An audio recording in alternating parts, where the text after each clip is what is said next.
Bonjour à tous, bienvenue dans GeoPresse, votre magazine d'analyse des questions d'actualité, des questions politiques, mais également des questions économiques.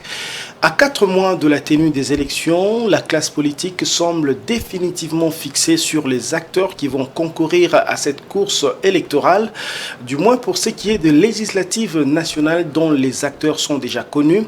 Pour les législatives provinciales, ce sera dans quelques jours.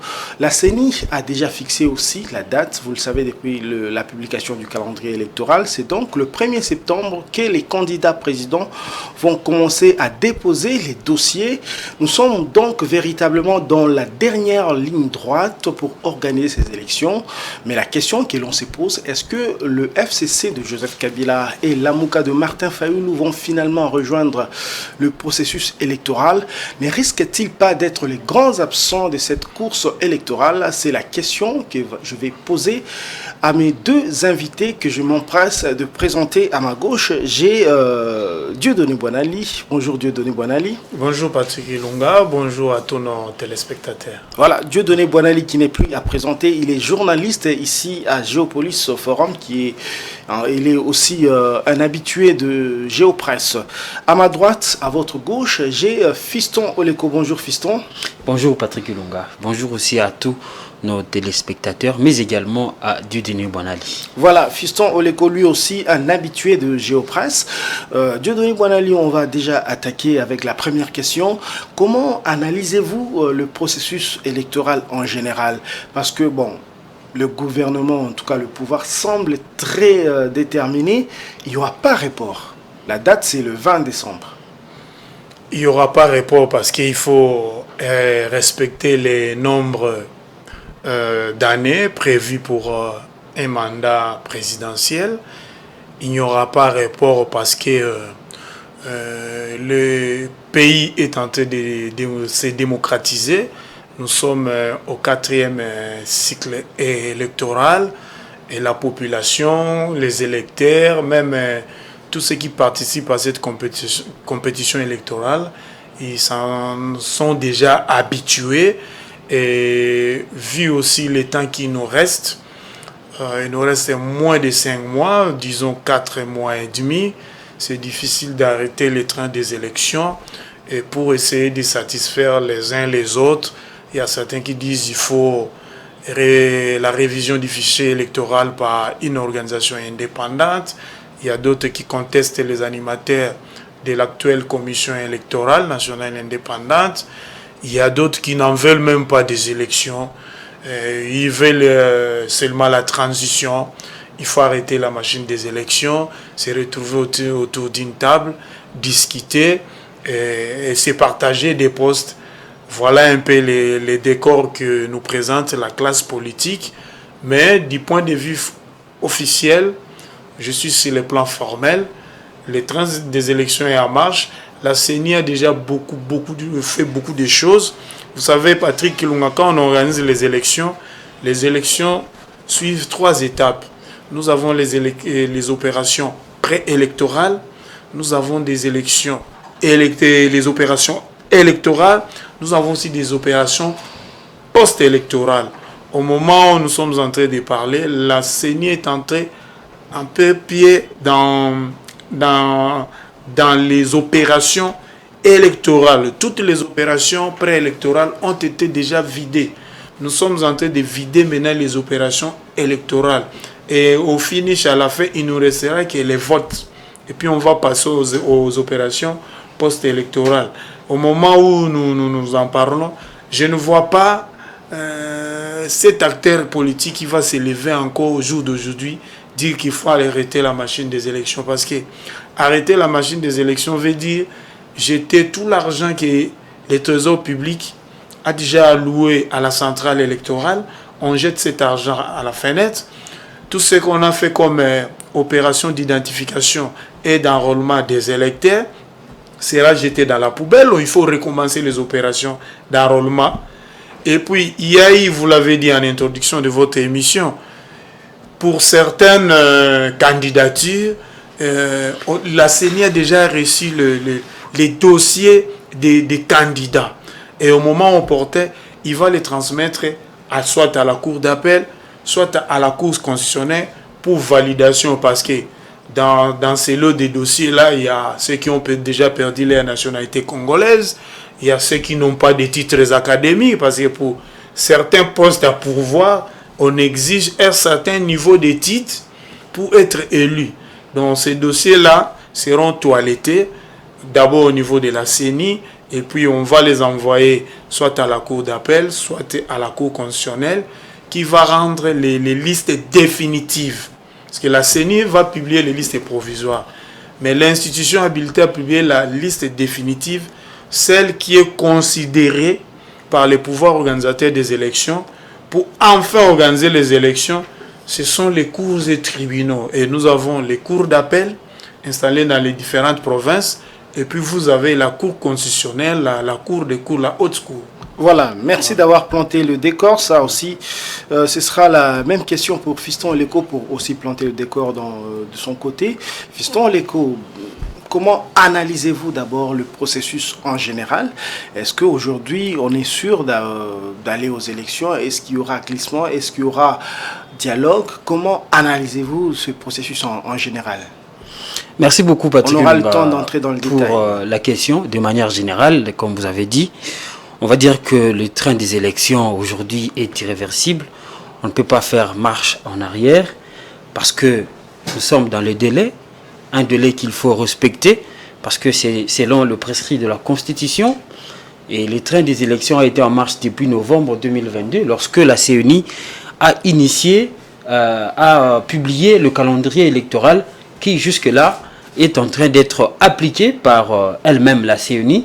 Et jusque-là, il n'y a pas grande crise qui peut pouvoir emmener à ce que les élections soient reportées. Le jour où la CENI publiait son calendrier électoral, il avait mis un accent sur les contraintes. Il y avait les contraintes financières, il y avait les contraintes sécuritaires, il y avait aussi d'autres contraintes sur le plan logistique. Les contraintes sécuritaires qui n'ont pas disparu. On va justement en parler à la fin. Mais voilà. Justement, mais vous savez que les élections de 2018 se sont déroulées. Il y a des partis qui n'ont pas vu les élections être organisées, notamment les Yumbi et de l'autre côté Beni, de l'autre côté de la partie est de la République. Donc dans l'ensemble, aujourd'hui, il est établi que le gouvernement de la République tient au respect du délai constitutionnel. Parce qu'avant, les débats étaient est-ce qu'on aura des élections dans le temps? Et le gouvernement a fait cet effort-là de pouvoir financer les processus. Et la CENI met en place justement la politique qu'elle doit appliquer pour que nous ayons des élections dans le délai. Les contestations, oui, il n'y a jamais eu des élections parfaites dans le monde. Nous avons vu la CENI ici essayer un peu d'organiser des rencontres avec les chefs des partis politiques et chacun et des chefs des partis politiques et elle-même la CENI, toutes les parties prenantes ont campé sur leur position. Donc à ce jour, on va dire que nous sommes vraiment droit vers les élections. Au moment où nous parlons, c'est les dépôts des candidatures, des dossiers de candidatures pour les députés provinciaux et les conseillers communaux qui sont en cours. Et vous avez dit même dans votre introduction que d'ici là, on va convoquer l'électorat pour le poste de président de la République. Il y a déjà même des candidats qui se sont annoncés, autant pour les députations nationales, qui d'ailleurs ont déposé les candidatures. Ils sont aujourd'hui à 23 000 candidats. Nous avons aussi les députés provinciaux qui déposent. Il y a aussi des candidats déclarés pour la présidence de la République. Moi, je ne vois pas à ce stade qu'est-ce qui peut arrêter encore ces élections, bien que dans le processus électoral, comme vous avez dit, nous allons en parler, il y a des choses à signaler. Voilà, vous avez la parole, vous la gardez. Vous dites que vous ne voyez pas ce qui peut arrêter le train du processus électoral, mais tout de même, il y a deux grandes familles politiques, la MOCA et le FCC, qui ont des revendications à faire passer. Et selon vous, à vous entendre parler, il y aura pas... Ces partis-là n'auront pas gain de cause à leurs revendications. Ça y est, donc, ils seront les grands absents. Moi, je pense qu'à ce stade, ils seront des grands absents. Pourquoi? Je vais m'expliquer. Parce que comparativement à 2018, nous avions été butés à un problème où, je ne sais pas si c'était à souhait ou bien c'était naturellement, que les élections n'avaient pas eu lieu à temps. Alors, il a fallu un dialogue. Nous avons vu le dialogue de l'OIA, après le dialogue de Saint-Sylvestre, qui a abouti aux élections de 2018, parce que les élections devaient avoir lieu en 2016. 2016, oui. Mais quand on prend les cas de 2018, je ne pense pas que ces cas de figure est répliqué pour ce quatrième cycle électoral, parce que l'organe qui est chargé d'organiser des élections tient au délai constitutionnel. L'organe ou le gouvernement qui doit financer les élections continue à mettre la main dans la poche pour financer les processus électoraux. S'il y a crise, on va poser la question d'où vient cette crise. D'où vient cette crise? La crise vient des partis politiques qui veulent justement, c'est les mauvais côtés de notre classe politique, qui tout le monde veut que sa volonté, sans concession, soit exécutée. Alors qu'il y a beaucoup de contraintes de l'autre côté. Il faut respecter la Constitution quand même. C'est une loi fondamentale de notre pays. Ces textes-là, c'est nous-mêmes Congolais qui avons pour voter ça pour que ça soit respecté.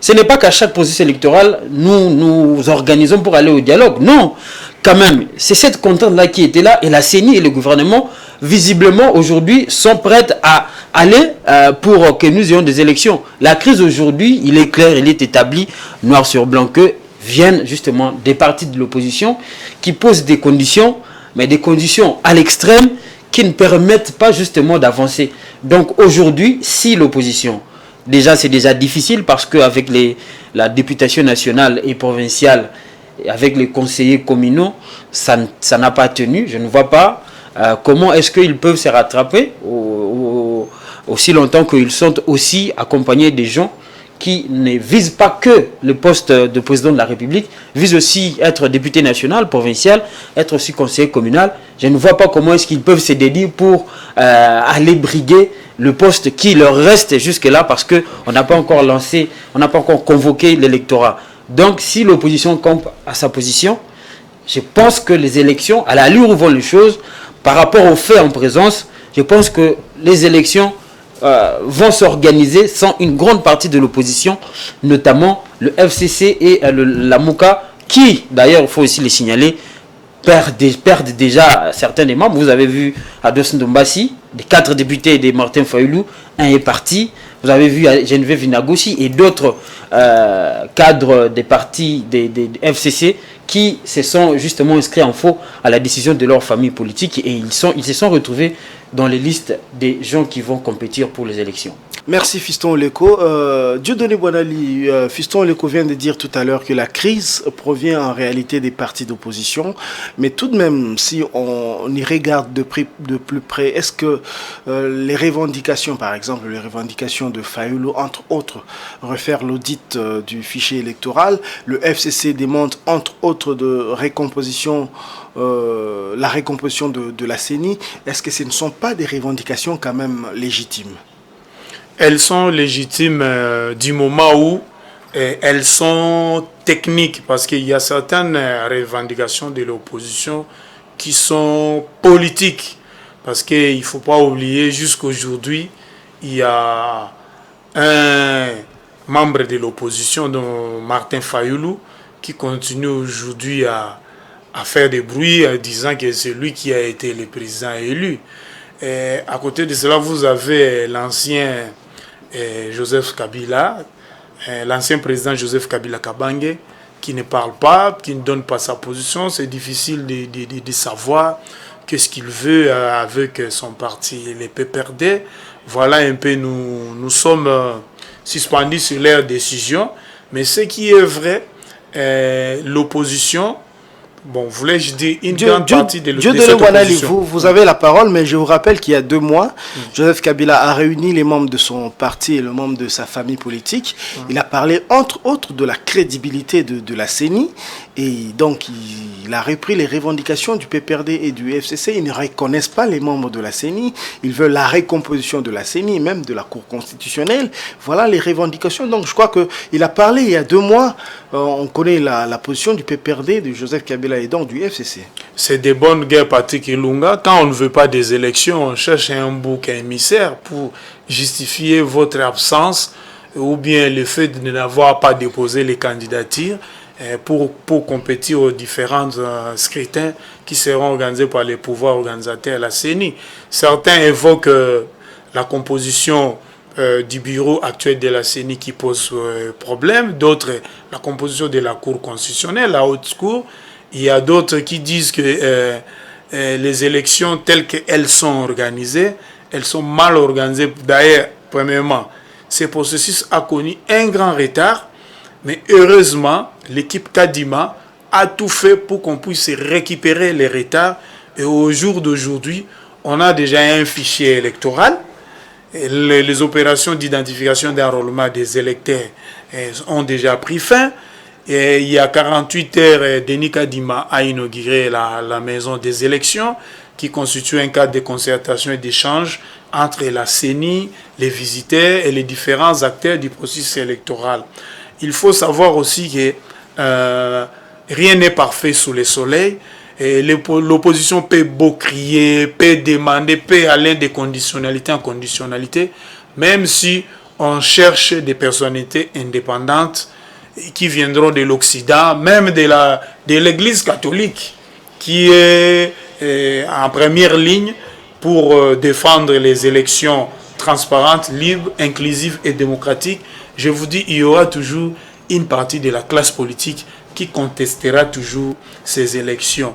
Ce qu'il faut dire à nos amis de l'opposition, je pense qu'il faut participer au processus électoral. Pourquoi? Comment voulez-vous vous boycotter les élections locales, les élections provinciales et les élections législatives nationales? Et vous prétendez demain nous surprendre en déposant votre candidature à la présidentielle. Mais pour gouverner, il faut avoir la majorité parlementaire. Justement. Et au niveau national et au niveau des assemblées provinciales. Nous avons 26 provinces. Et comment voulez-vous déposer seulement la candidature au niveau de la présidentielle et les législatives nationales, provinciales, locales, vous les laissez à vos adversaires. Demain, ne soyons pas surpris que l'IDPS, LGD de Matata Pogno ou encore Ensemble de Moïse Katumbi soient majoritaires dans l'une ou l'autre assemblée provinciale, ou soit bien représentés au niveau de l'Assemblée nationale et du Sénat. Il n'y a pas de la magie. L'opinion justifiera cette situation par le fait que certains ont boycotté les élections, d'autres ont voulu y participer. C'est ça le décor qui est planté. Mais moi, je suis encore optimiste. J'ai déjà vu cette histoire se rencontrer dans mon pays. Souvenez-vous, il y avait l'affaire machine à voter, machine à tricher, machine à voter, machine à tricher. On ne participera pas à ces élections si on n'enlève pas la machine à voter, la machine à tricher. Mais quand la CENI a annoncé seulement à travers un communiqué que nous annonçons les débits de réception des candidatures pour la présidentielle. Mais j'ai vu des candidats, certains venus des États-Unis, d'autres ici même au pays, qui avaient dit que non, moi je ne voterai même pas, je ne participerai même pas à ce processus électoral parce qu'on va recourir à la machine à voter. Il y a déjà des données à l'intérieur, des gens qui ont déjà voté, donc des électeurs artificiels que le pouvoir organisateur a déjà mis à l'intérieur, qui ont déjà voté à notre place. Donc nous, on fera seulement un semblant de voter. Et les choix sont déjà connus. Ceux qui vont remporter les élections sont connus. Ce sont eux-mêmes là, ces opposants-là, qui avaient ces discours-là dans la bouche. Mais à la dernière minute, vous savez, il y a certains opposants qui aiment jouer à la politique de la chaise vide. Mais quand il reste quelques jours avant qu'on boucle toutes les opérations, ils jouent à la Nzombo le soir, les slogans des Véclibiens. Il vient, il dépose la candidature. Mais moi, je ne vois pas. Vous voulez gérer demain les pays, vous voulez remplacer le président Tshisekedi, vous voulez être son challenger.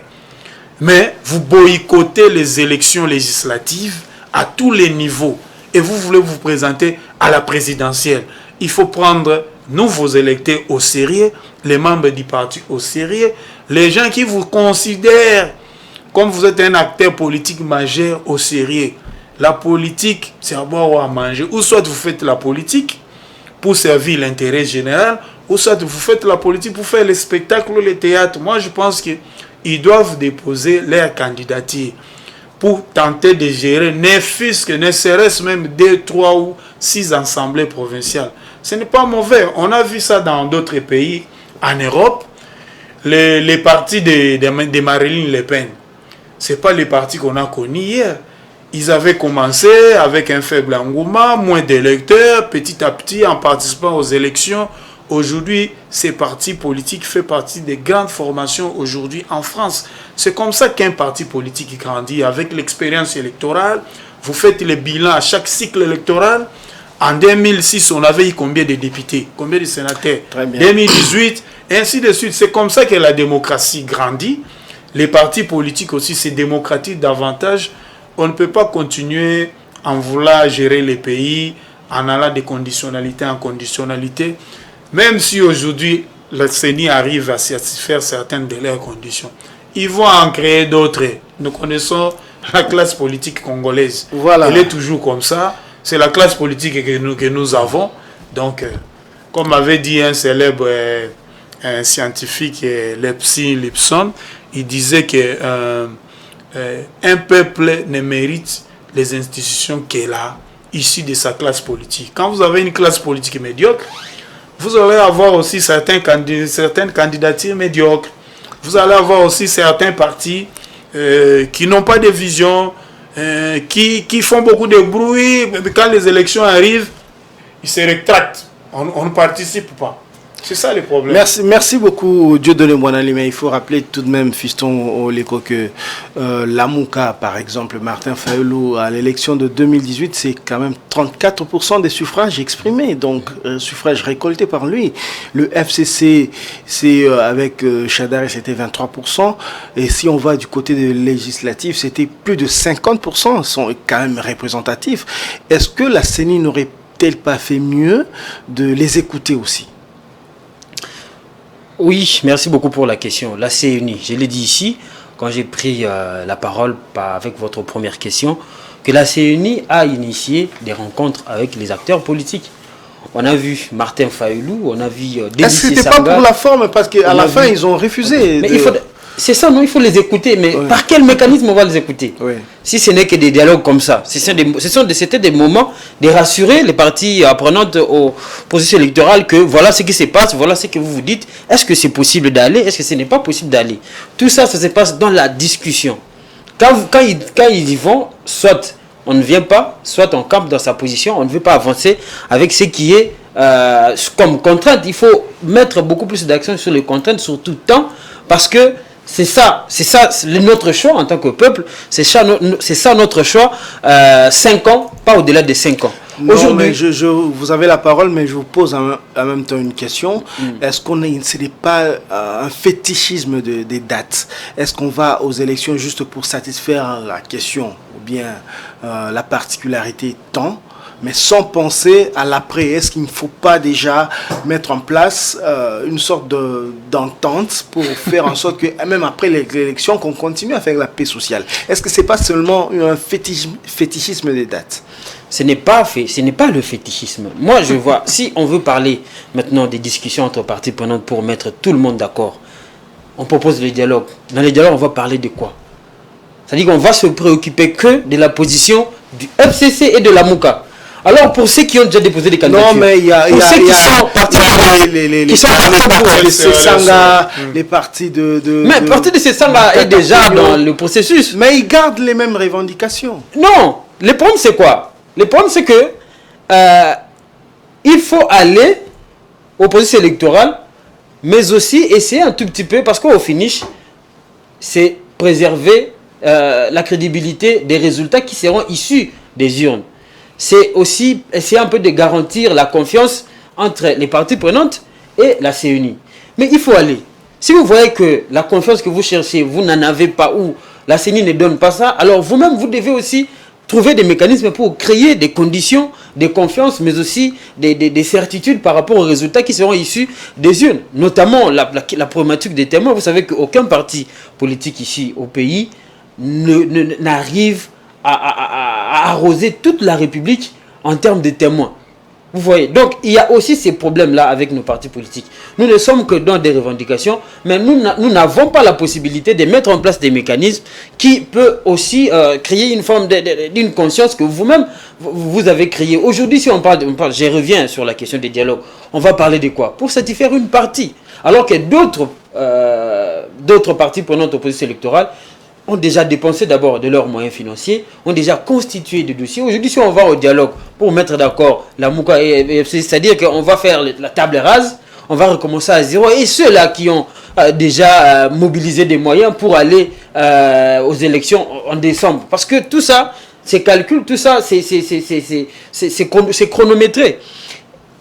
Parler par exemple de la politique de la chaise vide que certains partis politiques de l'opposition veulent mettre en place. Théoriquement, qu'est-ce qu'un parti politique? Un parti politique, c'est un groupement de gens qui défendent une idéologie et le seul moyen pour mettre cette idéologie en place, c'est dans les institutions. Ce n'est pas dans la politique des chaises vides.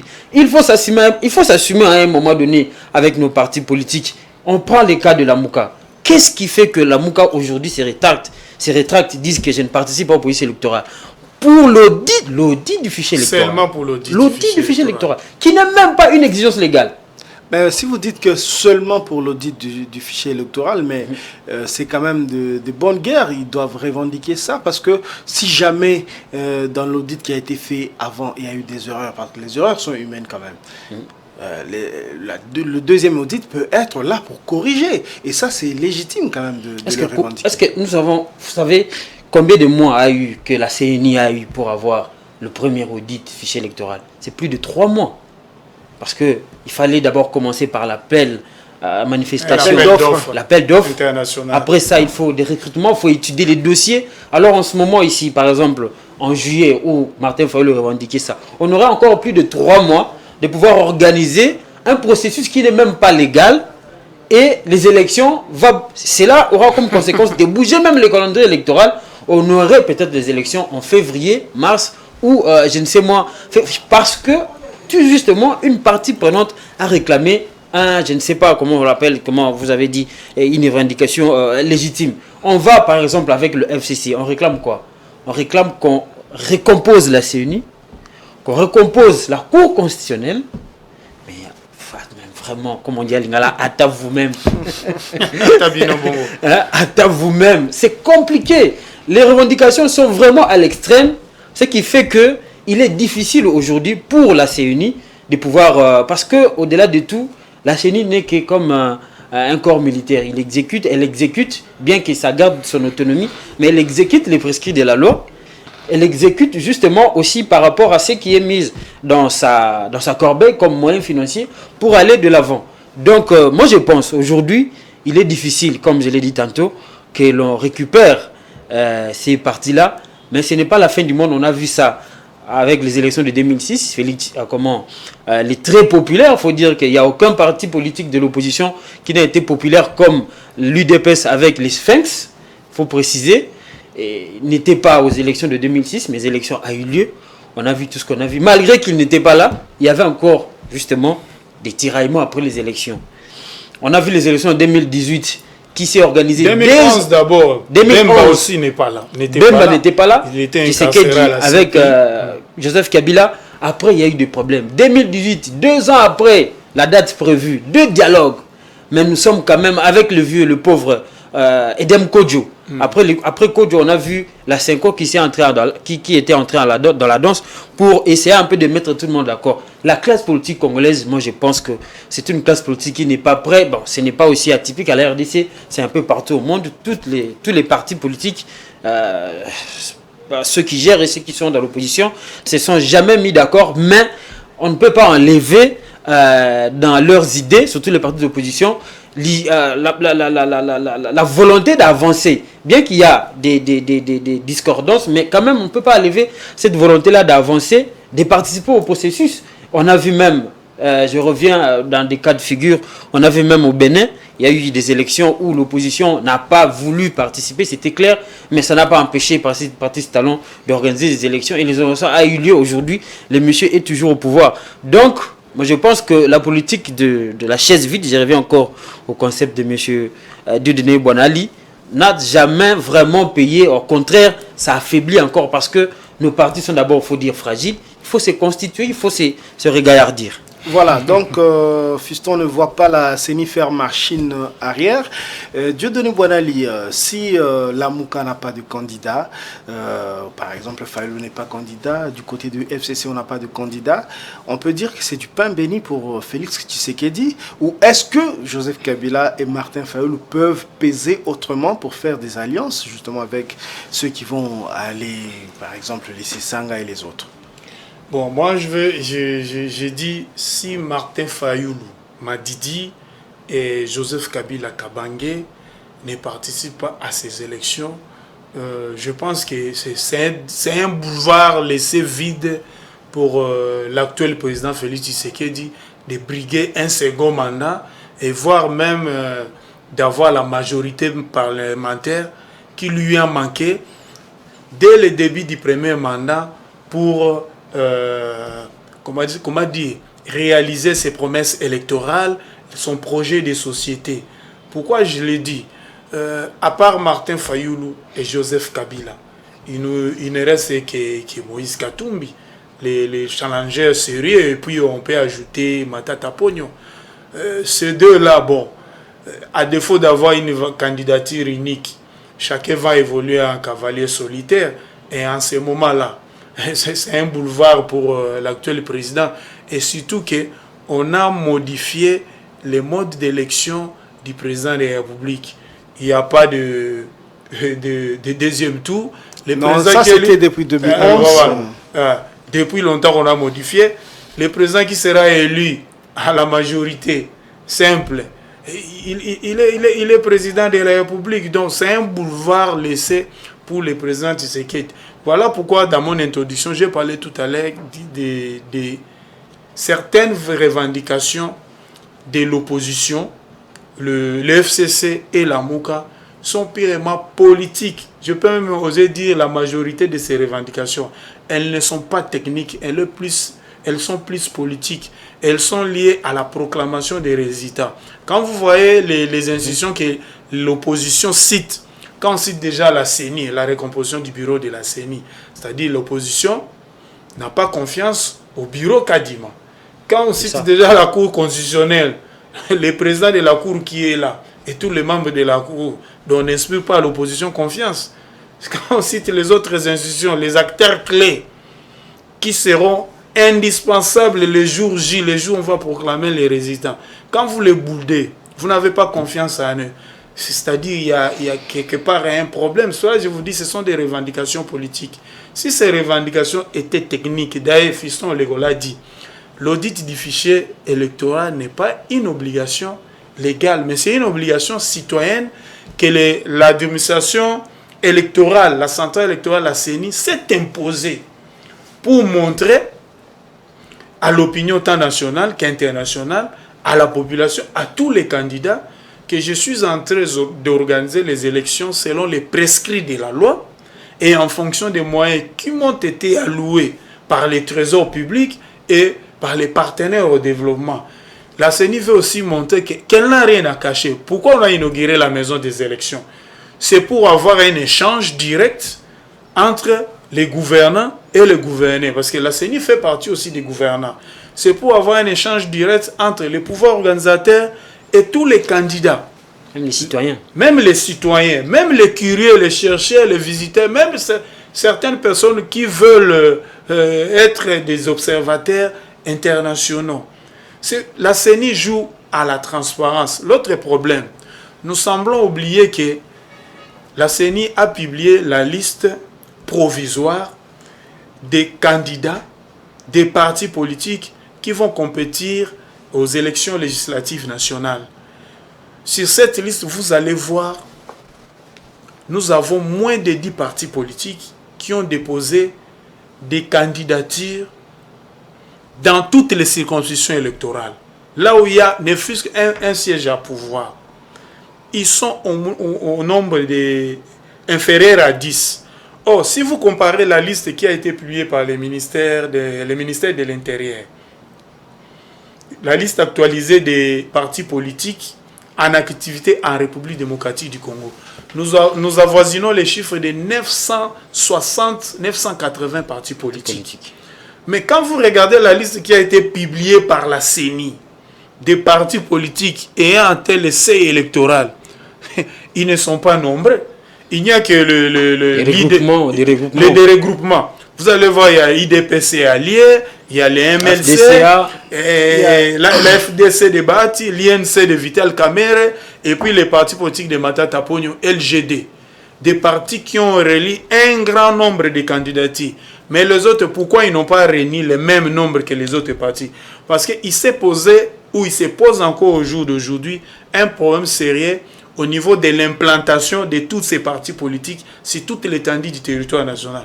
Nous avons des partis politiques qui ne sont que des partis qui des noms. Au niveau de l'implantation, on les retrouve qu'à Tchango, soit à Lukunga.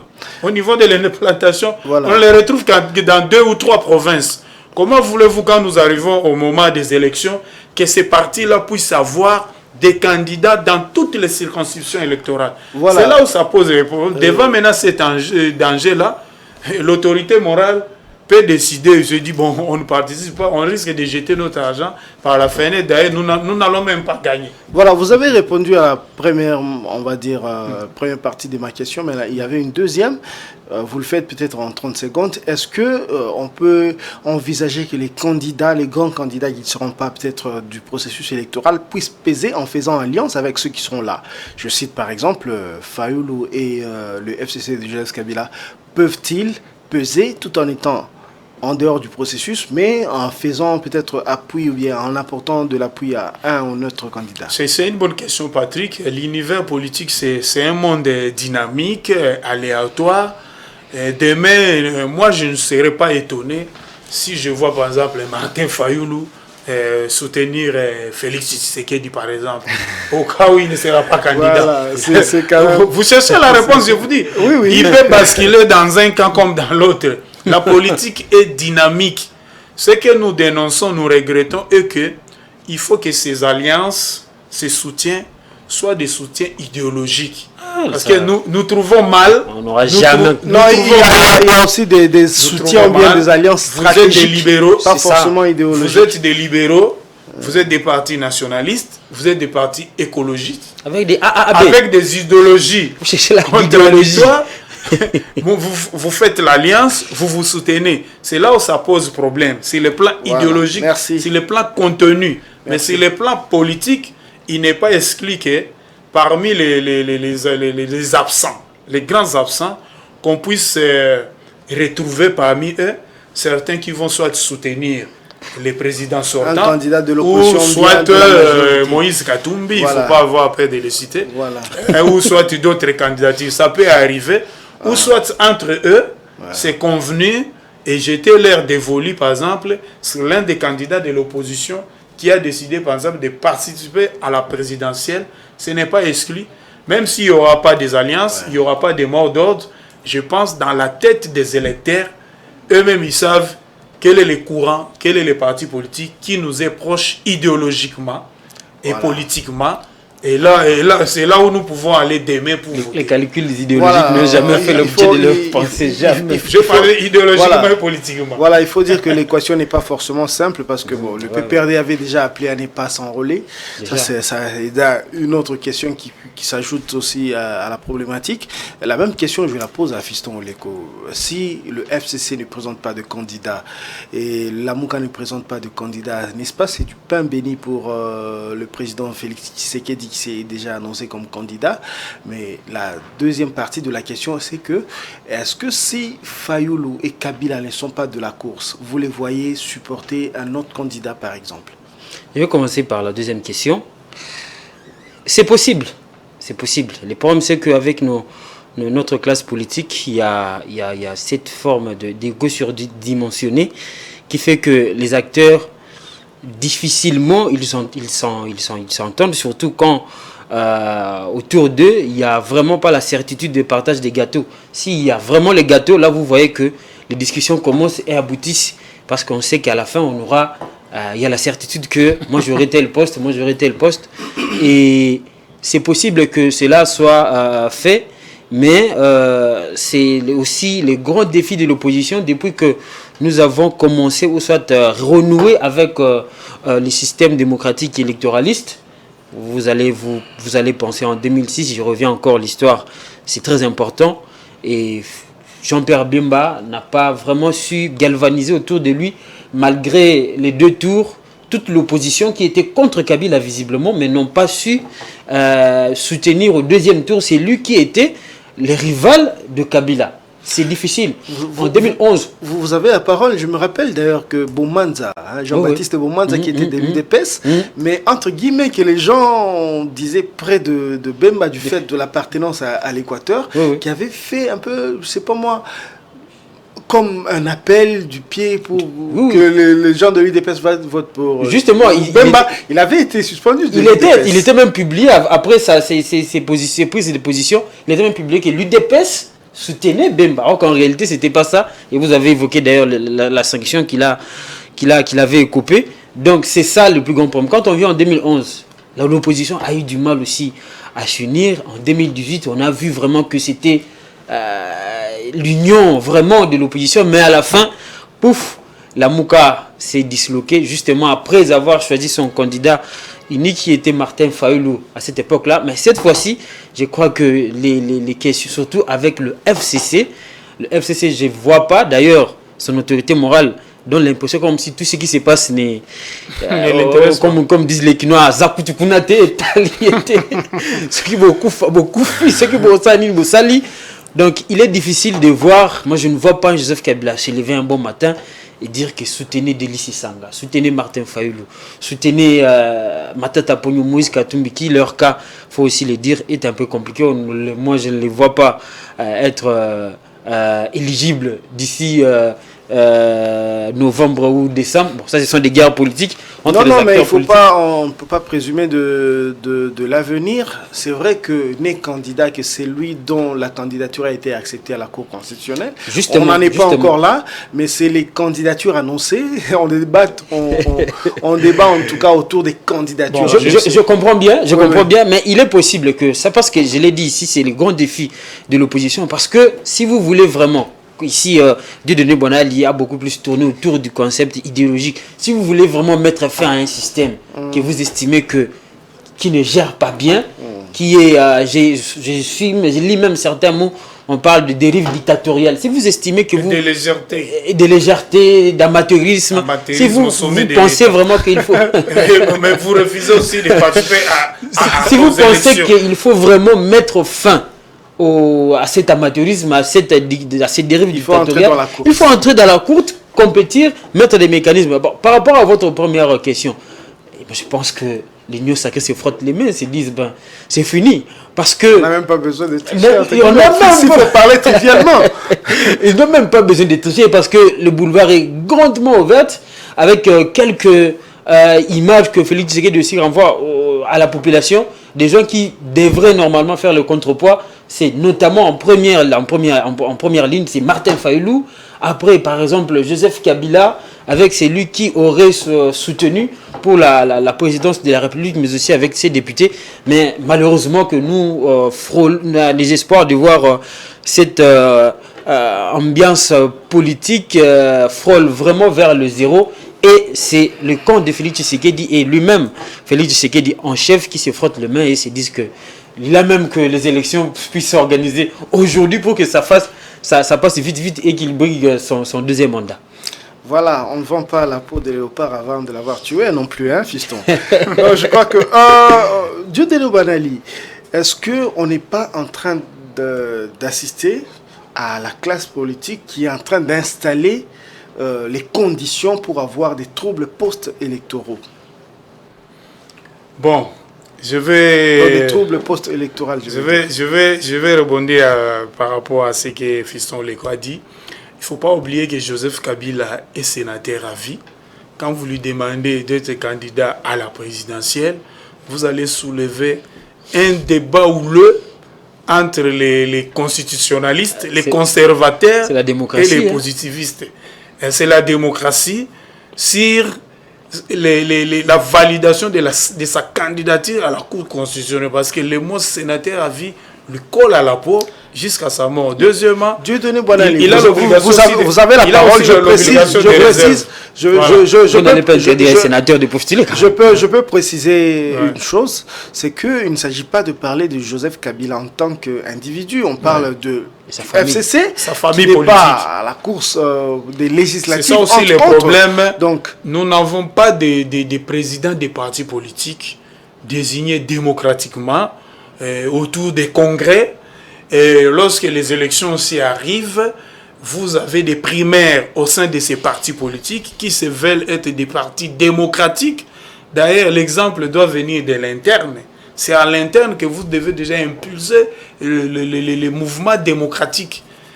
Mais en interne, nos partis politiques ne sont pas à proprement parler des partis démocratiques. Ils nous montrent à l'extérieur que ce sont des partis démocratiques. Mais avoir la façon dont ils désignent leurs animateurs, les secrétaires généraux, les animateurs des bureaux interfédéraux, même leurs candidats à la présidentielle, c'est difficile d'affirmer aujourd'hui. Ce sont des entérinements. Nous avons des partis démocratiques. Ce ne sont pas des choix. Ce sont des plébiscites, des entérinements. Nous ne sommes pas en train d'installer les conditions pour avoir des troubles après les élections. J'arrive. Nous avons plus des autorités morales que des partis politiques, des présidents des partis politiques désignés lors des primaires. Nous ne sommes pas en train d'installer des conditions pour des troubles. Je peux aussi dire que nous sommes en train d'installer les conditions pour des troubles, pour des futures réclamations. Mais moi, je m'en remets à la dernière communication du chef de l'État quand il était au centre du pays. Il avait dit, c'est lui qui va créer encore des troubles pour qu'il y ait mort d'homme. Des menaces. Non, c'est pas de la menace. Il est garant de la nation. C'est des menaces. Il a entre ses mains notre sécurité, la défense de la patrie, de l'intégrité de notre territoire. Bon, l'État, c'est aussi la coercition légitime. C'est normal qu'il puisse déclarer cela. Les gens confondent Tshisekedi, candidat président de la République, qui cherche le deuxième mandat, Tshisekedi individu, et puis Tshisekedi chef de l'État, Tshisekedi comme chef le commandant suprême des forces armées, de la police et de tous les services de renseignement. Quand il parle, il faut le suivre, chercher à savoir en quelle qualité, en quelle casquette il a parlé. Moi, j'ai compris son discours. Il n'a pas menacé. Il a seulement attiré les gens que, attention, vous créez certaines marches, vous créez certaines activités politiques. Derrière vos têtes, vous avez l'idée qu'il y ait mort d'homme pour qu'on puisse comptabiliser ça dans l'histoire. Que quand Tshisekedi fut président de la République, lui aussi, il a tué les gens. C'est ce que certains opposants veulent faire. C'est ce qu'il a dénoncé. Vous voulez que les gens meurent et vous allez en tirer des bénéfices politiques. C'est ce qu'il a dénoncé. Il n'a pas menacé les gens. Je reviens maintenant. On n'est pas en train d'installer des conditions pour des réclamations politiques. Les pouvoirs ne les font pas. Je ne vois pas dans les chefs des Kadima, même dans les animateurs actuels de la CENI, une volonté, même au sein du gouvernement une volonté, entêtement en quoi, par exemple? Les refus d'accepter, d'auditer le fichier électoral par un organisme indépendant, ce n'est pas une obligation légale. Les refus de stopper les trains des élections pour qu'on puisse dialoguer, est-ce que c'est prévu dans la Constitution? Est-ce que c'est légal?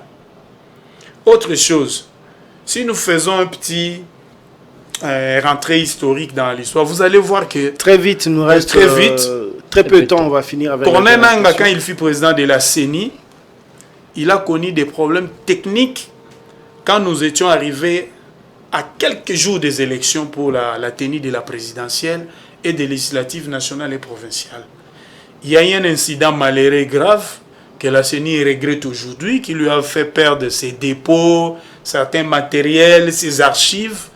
C'était les dépôts qui étaient installés du côté de l'avenue Au Commandement dans la commune de Gombe. Corneille Nangaa avait fait une déclaration publique diffusée sur la télévision nationale et dans beaucoup de médias, demandant à la population. Le message a été même traduit en langue vernaculaire. Il a même parlé en lingala disant « Totumbambo kate pour 2 semaines, pour 10 jours ». Mais on l'avait traité de fou. Mais pourquoi il reporte les élections? C'était 1 semaine, je crois. Voilà. Les gens disaient, ces jours-là, Pas une minute de plus on va accorder à Kabila. Nous voulons les élections. Nous irons dans les bureaux de vote voter ce jour-là.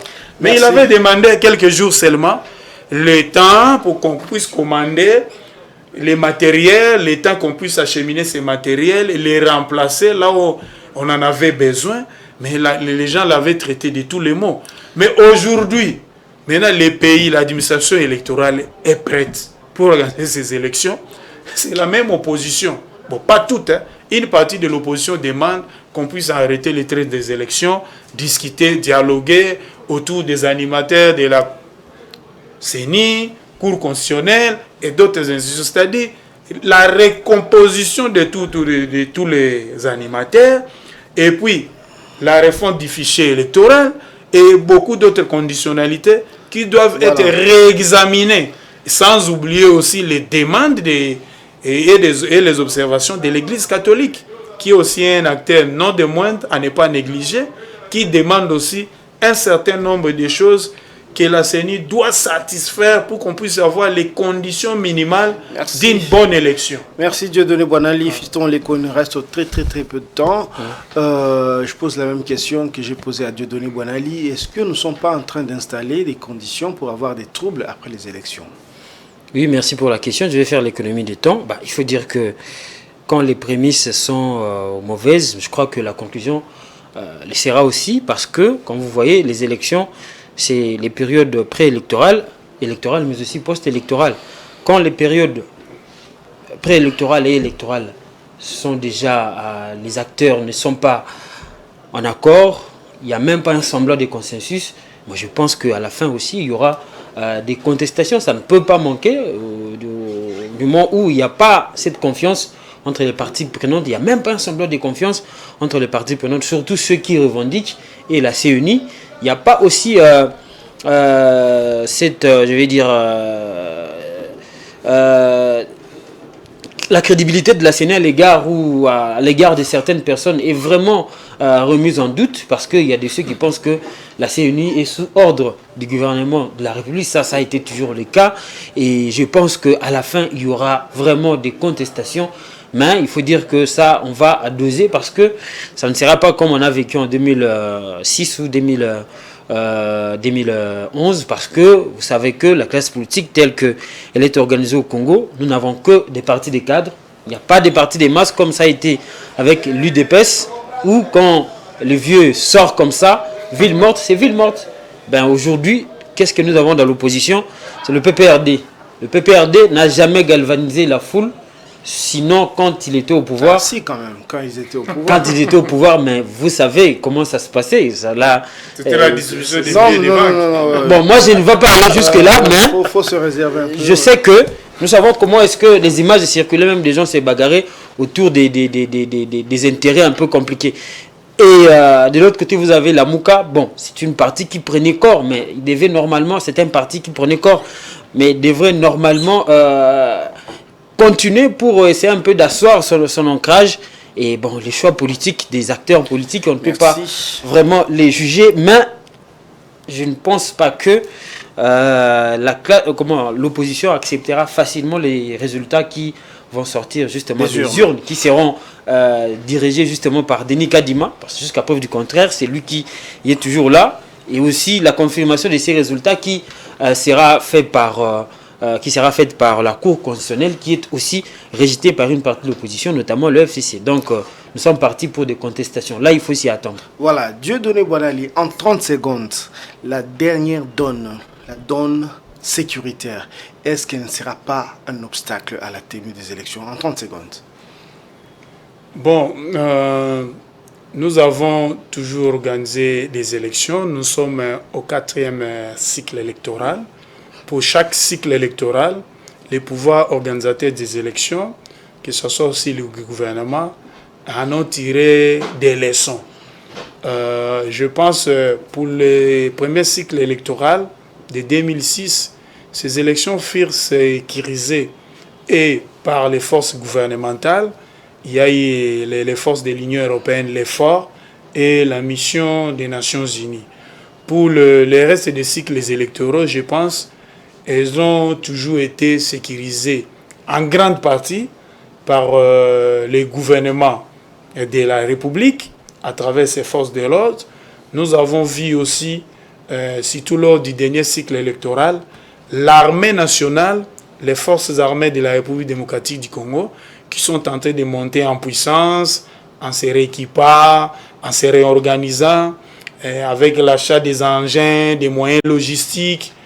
Si hier notre armée d'avant Tshisekedi a pu déployer ces camions Jeffang, toute la logistique nécessaire pour appuyer la CENI, pour qu'on puisse avoir les présidents que nous avons aujourd'hui, je me dis, bon, à combien plus forte raison aujourd'hui, au moment où on parle que notre armée s'est réorganisée encore davantage avec la loi sur la programmation militaire, l'augmentation de son budget, merci, avec les dernières acquisitions. Moi, je fais confiance à l'armée. Pourquoi? Quelqu'un va me dire, mais vous comptez sur l'armée, la police. Je donne des exemples. Nous avons organisé plusieurs sommets ici dans les pays. Dernièrement, nous avons organisé aussi les DJ de la francophonie. Ce qui est différent des élections. Hein. Ah, j'arrive. Hein. Ça nécessitait une logistique aussi parce qu'il fallait sécuriser plus de 3000 athlètes. Ils ne sont pas venus seuls. Voilà, ils ne sont pas venus seuls. Merci Dieu de Il y avait des délégations des présidents des fédérations. Voilà. Je pense que l'armée et la police vont relever encore les défis. Mais ils ont aussi besoin du soutien de la population et aussi des moyens conséquents pour la sécurisation de ces élections. Merci Dieudonné Boinali. Fiston Oleko, en 20 secondes. J'espère que vous allez respecter les 20 secondes. On parle ici à Kinshasa, mais on connaît la réalité avec Bunagana, dans le Rutshuru, Massissi et consorts, dans une partie du Nord Kivu. Est-ce que la donne sécuritaire ne va pas être un obstacle à l'organisation des élections? Oui, moi je pense que ça sera un obstacle, mais un obstacle qui devrait être normalement surmonté malgré les organisateurs de ces élections. Il faut noter que pendant les processus d'enrôlement des électeurs, la CENI a perdu 13 de ses agents. Donc vous voyez que même il y avait eu même un officiel, je crois un policier qui avait trouvé la mort, avec 2 ou 3 policiers qui avaient trouvé la mort lors de ces processus d'enrôlement. Voilà pourquoi la CENI avait arrêté le processus d'enrôlement dans des territoires comme Massissi et Rutshuru, certains coins de Rutshuru. Et donc la donne sécuritaire est vraiment très éloquente dans ce sens où nous allons aboutir soit à sauver une grande partie du pays, mais aussi à faire comme on a fait la fois passée. Et c'est un peu de geler ces coins où il y a problème, parce qu'il faut dire que ces territoires-là dont j'ai cité, il n'y avait pas eu l'enrôlement. Même avec Kwamouth, la CENI a essayé même de répondre avec Kwamouth, ça n'a pas tenu et elle a arrêté. Donc la question de la sécurité se pose avec acuité, mais je pense que les autorités vont penser à un mécanisme qui sera, par exemple, la réplique de ce qu'on a vécu en 2018, où quelques parties du territoire national, malheureusement, ont voté en retard, mais n'ont pas aussi pu voter le président de la République. Voilà, merci beaucoup Fiston Oleko, ce sera votre mot de la fin. On vous remercie pour vos analyses toujours pertinentes. Merci. On remercie également Dieudonné Boinali pour ses analyses toujours profondes. Merci. On va remercier l'équipe technique, les gens, les amis qui se sont affairés derrière la caméra. Et du côté de la régie également, nous allons aussi remercier les nombreux téléspectateurs qui nous font la fidélité de nous suivre. Géopresse, c'est ici la fin de parcours. On va se quitter avec plaisir, mais en se donnant rendez-vous pour la prochaine fois. À la prochaine.